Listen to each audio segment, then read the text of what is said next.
ಸಂಪುಟ ವಿಸ್ತರಣೆ ಚರ್ಚೆಗೆ ಹೋದ ಸಿಎಂ ಮತ್ತು ಸಿದ್ದರಾಮಯ್ಯನವರು ಕೂಡ ಭಾಗಿಯಾಗಿದ್ದಾರೆ. ಸಂಪುಟ ವಿಸ್ತರಣೆ ಚರ್ಚೆ ನಾಳೆಗೆ ಮುಂದೂಡಿಕೆ ಆಗಿದೆ. ಪ್ರಧಾನಿ ನಿವಾಸದ ಬಳಿ ನಡೆದ ಪ್ರತಿಭಟನೆಯಲ್ಲಿ ಸಿಎಂ ಡಿಕೆ ಶಿವಕುಮಾರ್ ಕೂಡ ಭಾಗಿಯಾಗಿದ್ದಾರೆ. ಡಿಕೆ ಶಿವಕುಮಾರ್ ಸೇರಿದಂತೆ ರಾಜ್ಯದ ಕಾಂಗ್ರೆಸ್ ನಾಯಕರು ಯಾರ್ಯಾರು ಹೋಗಿದ್ದಾರೆ ಅವರೆಲ್ಲರೂ ಕೂಡ, ಮುನಿಯಪ್ಪನವರು ಕೂಡ ಅಲ್ಲೇ ಇದ್ದರು. ಮುಖ್ಯಮಂತ್ರಿಗಳು, ಮಾಜಿ ಮುಖ್ಯಮಂತ್ರಿಗಳು, ಹಾಗೆಯೇ ಸಚಿವ ಮುನಿಯಪ್ಪ ಎಲ್ಲರೂ ಕೂಡ ಭಾಗಿಯಾಗಿದ್ದಾರೆ ಇವತ್ತಿನ ಹೋರಾಟದಲ್ಲಿ. ಹಾಗಾಗಿ ಸಂಪುಟ ವಿಸ್ತರಣೆ ಚರ್ಚೆಯನ್ನು ಮುಂದೂಡಲಾಗಿದೆ ನಾಳೆಗೆ.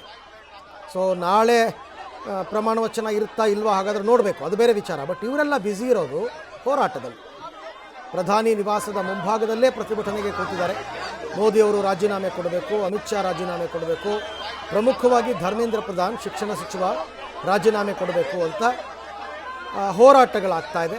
ಮತ್ತೊಂದು ಕಡೆ ಕಾಕ್ರೋಚ್ ಪಾರ್ಟಿಯವರು ಕೂಡ ಹೋರಾಟ ಮಾಡ್ತಾ ಇದ್ದಾರೆ. ನಿನ್ನೆ ಎಲ್ಲ ದೊಡ್ಡ ಹಂಗಾಮನೆ ಆಗಿತ್ತು. ಈ ಬಗ್ಗೆ ಮತ್ತಷ್ಟು ಮಾಹಿತಿ ನಮ್ಮ ದೆಹಲಿ ಪ್ರತಿನಿಧಿ ಶಬೀರ್ ಅವರಿಂದ ಪಡ್ಕೊಳ್ಳೋಣ. ಶಬೀರ್, ಒಂದು ಕಡೆ ಕಾಕ್ರೋಚ್ ಪಾರ್ಟಿಯವರ ಹೋರಾಟ, ಈಗ ಕಾಂಗ್ರೆಸ್ದವ್ರದ್ದು ಶುರುವಾಗಿದೆ. ಹೇಗಿದೆ ಸದ್ಯ ಪರಿಸ್ಥಿತಿ? ಯಾರ್ಯಾರು ಭಾಗಿಯಾಗಿದ್ದಾರೆ? ನೋಡಿ, ನಾನೀಗ ಪ್ರತಿಭಟನೆ ನಡೀತಾ ಇರುವಂಥ ಸ್ಥಳದಲ್ಲೇ ಇದ್ದೀನಿ. ಇಲ್ಲಿನ ದೃಶ್ಯಾವಳಿಗಳು ಹೇಗಿದೆ ಅನ್ನುವಂಥದ್ದನ್ನು ಕೂಡ ನಿಮಗೆ ತೋರಿಸ್ತೀನಿ.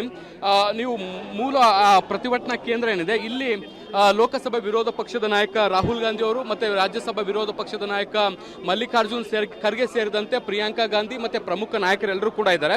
ಇದರ ಜೊತೆಗೆ ಕರ್ನಾಟಕದ ಮುಖ್ಯಮಂತ್ರಿ ಡಿ ಕೆ ಶಿವಕುಮಾರ್ ಮತ್ತು ಕೇರಳದ ಮುಖ್ಯಮಂತ್ರಿಗಳು ಕೂಡ ಇಲ್ಲಿ ಉಪಸ್ಥಿತರಿದ್ದಾರೆ.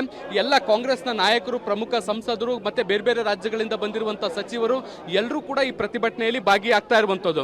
ಕಳೆದ 2 ದಿನಗಳಿಂದ ಸಂಸತ್ ಅಧಿವೇಶನ ಶುರುವಾಗಿದೆ. ಈವರೆಗೂ ಕೂಡ ನೀಟ್ ಪ್ರಶ್ನೆ ಪತ್ರಿಕೆ ಸೋರಿಕೆ ವಿಚಾರಕ್ಕೆ ಸಂಬಂಧಪಟ್ಟಂತೆ ಚರ್ಚೆಗಳು ನಡೀತಾ ಇಲ್ಲ. ಮತ್ತೊಂದು ಕಡೆಗೆ ಸಿಜೆಪಿ ನೇತೃತ್ವದಲ್ಲಿ ಏನು ಹೋರಾಟ ನಡೆದಿತ್ತು, ಆ ಸಂದರ್ಭದಲ್ಲಿ ವಿದ್ಯಾರ್ಥಿಗಳ ಮೇಲೆ ಕೂಡ ಹಲ್ಲೆ ಆಗಿದೆ. ಸೊ ಈ ಎಲ್ಲ ಘಟನೆಗಳನ್ನು ಖಂಡಿಸಿ ಈಗ ಪ್ರೈಮ್ ಮಿನಿಸ್ಟರ್ ಮನೆಯ ಬ್ಯಾಕ್ ಸೈಡ್ ನಲ್ಲಿ ಇರುವಂತಹ ಪ್ರದೇಶದಲ್ಲಿ ಈ ಪ್ರತಿಭಟನೆ ನಡೀತಾ ಇರುವಂತದ್ದು. ಈ ಪ್ರತಿಭಟನೆ ಪೂರ್ವ ನಿಯೋಜಿತ ಅಲ್ಲ ಅನ್ನುವಂಥದ್ದನ್ನು ಕೂಡ ಗಮನಿಸಬೇಕಾಗಿರುವಂತಹ ಸಂಗತಿ.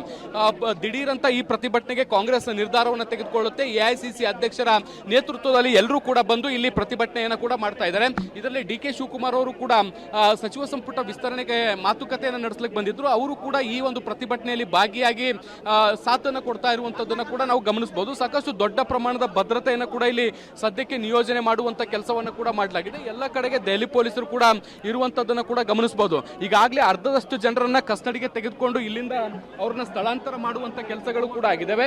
ಇನ್ನಷ್ಟು ಜನರನ್ನ ಸ್ಥಳಾಂತರ ಮಾಡುವಂತ ಕೆಲಸಗಳು ಕೂಡ ಆಗ್ತಾ ಇದಾವೆ. ಆದ್ರೆ ರಾಹುಲ್ ಗಾಂಧಿ ಅವ್ರನ್ನ ಇಲ್ಲಿಂದ ಸ್ಥಳಾಂತರ ಮಾಡುವಂತ ಪ್ರಯತ್ನಗಳು ನಡೀತಾ ಇದಾವೆ. ಆದ್ರೆ ಅದು ಈವರೆಗೂ ಕೂಡ ಸಾಧ್ಯ ಆಗಿಲ್ಲ. ಹೀಗಾಗಿ ಹೆಚ್ಚುವರಿ ಫೋರ್ಸ್ ಅನ್ನು ಕೂಡ ಇಲ್ಲಿ ನಿಯೋಜಿಸುವಂತ ಕೆಲಸವನ್ನು ಕೂಡ ಈಗ ಸದ್ಯಕ್ಕೆ ಮಾಡ್ತಾ ಇರುವಂತದ್ದು ನೋಡಬಹುದು. ಡೆಲ್ಲಿ ಪೊಲೀಸರು ಯಾವ ರೀತಿಯಾಗಿ ಸಿದ್ಧವಾಗಿ ನಿಂತ್ಕೊಂಡಿದ್ದಾರೆ ಅನ್ನುವಂಥದ್ದನ್ನು ಕೂಡ ನೀವು ಗಮನಿಸಬಹುದು. ಏಕಾಏಕಿ ನಡೆದಿರುವಂತಹ ಪ್ರೊಟೆಸ್ಟ್ ಆಗಿರುವಂತಹ ಹಿನ್ನೆಲೆಯಲ್ಲಿ ಸಾಕಷ್ಟು ಪೂರ್ವ ಸಿದ್ಧತೆಗಳು ಕೂಡ ಇರಲಿರಲಿಲ್ಲ. ಆದ್ರೆ ಈಗ ಎಲ್ಲ ಸಿದ್ಧತೆಗಳನ್ನ ಮಾಡಿಕೊಂಡು ಪೊಲೀಸರು ಕೂಡ ಈಗ ಹೆಚ್ಚಿನ ಸಂಖ್ಯೆಯಲ್ಲಿ ಇಲ್ಲಿ ನಿಯೋಜನೆ ಮಾಡುವಂತ ಕೆಲಸಗಳನ್ನ ಕೂಡ ಇಲ್ಲಿ ಮಾಡಲಾಗಿದೆ. ಇಲ್ಲಿ ಫೋರ್ಸ್ ಅನ್ನು ಯಾವ ರೀತಿಯಾಗಿ ನಿಯೋಜನೆ ಮಾಡಲಾಗಿದೆ ಅನ್ನುವಂಥದ್ದು, ಯಾಕೆಂದ್ರೆ ನಿನ್ನೆ ನಡೆದಂತ ಪ್ರೊಟೆಸ್ಟ್ ಅಲ್ಲೂ ಕೂಡ ಸಾಕಷ್ಟು ಅವಘಡಗಳಾಗಿತ್ತು, ಸಾಕಷ್ಟು ಮಾರಾಮಾರಿ ಸಂಘರ್ಷ ಕೂಡ ಉಂಟಾಗಿತ್ತು. ಸೊ ಈ ಪ್ರತಿಭಟನೆಯಲ್ಲೂ ಕೂಡ ಅದೇ ರೀತಿಯಾದಂತಹ ಘಟನೆಗಳು ಮರುಕಳಿಸಬಾರದು ಅನ್ನುವಂತ ಕಾರಣಕ್ಕೆ ಈಗ ಸಾಕಷ್ಟು ಪೊಲೀಸರನ್ನ ಇಲ್ಲಿ ನಿಯೋಜಿಸುವಂತ ಕೆಲಸಗಳಾಗಿದ್ದಾವೆ. ಇದ್ರ ಜೊತೆಗೆ ಕೇಂದ್ರದ ಮೀಸಲು ಪಡೆಗಳನ್ನ ಕೂಡ ಇಲ್ಲಿ ನಿಯೋಜಿಸುವಂತ ಕೆಲಸಗಳಾಗಿದ್ದಾವೆ. ಕರ್ನಾಟಕದಿಂದ ಬಂದಿರುವಂತಹ ಬಹಳಷ್ಟು ಕಾಂಗ್ರೆಸ್ ಕಾರ್ಯಕರ್ತರು ಕೂಡ ಈ ಪ್ರತಿಭಟನೆಯಲ್ಲಿ ಭಾಗಿಯಾಗ್ತಾ ಇದ್ದಾರೆ. Arvind, right, thank you Shabir, ತಮ್ಮೆಲ್ಲ ಮಾಹಿತಿಗೆ ಧನ್ಯವಾದ. ಕಾಂಗ್ರೆಸ್ನ ನಾಯಕರು ಬೇರೆ ಬೇರೆ ಜಿಲ್ಲೆಗಳಿಂದ, ರಾಜ್ಯಗಳಿಂದ ಬಂದಿರೋರೆಲ್ಲರೂ ಕೂಡ ಭಾಗಿಯಾಗಿದ್ದಾರೆ. ಒಟ್ಟಾರೆ ದೆಹಲಿ ನಿನ್ನೆಯಿಂದ ಬಿಸಿಯಾಗ್ಬಿಟ್ಟಿದೆ. ಪ್ರತಿಭಟನೆ ಬಿಸಿಯಲ್ಲಿ ಜೋರಾಗ್ತಾ ಇದೆ.